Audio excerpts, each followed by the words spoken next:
When it comes to your tax dollars, lawmakers constantly say they want to trim the fat. But it turns out they've been doing just the opposite, with millions spent on what one government watchdog calls earmarks, or pork.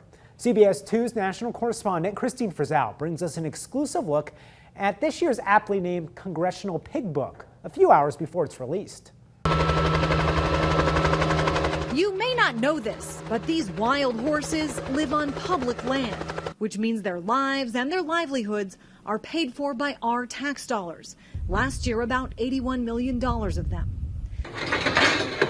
That amount, about $13.8 million more than the Bureau of Land Management asked for in its budget request. That is a popular theme in this year's Congressional Pig Book. This year, it found 282 earmarks worth $15.3 billion. On the list, $9 million for a fruit fly quarantine program, $65 million for Pacific coastal salmon recovery, but more than half went to what critics call wasteful military spending.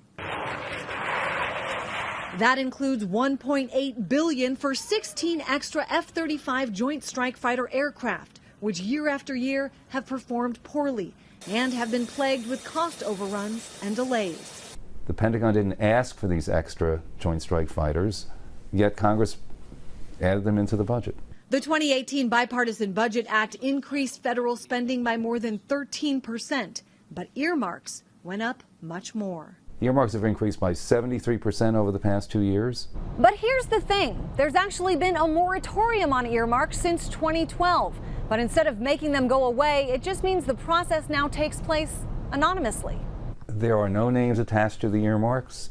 There is no process for determining who has put the earmark in, with a few exceptions. There's no list at the back of the appropriations bills.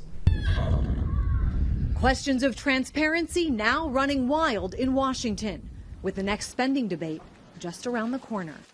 Christine Frizzell, CBS 2 News.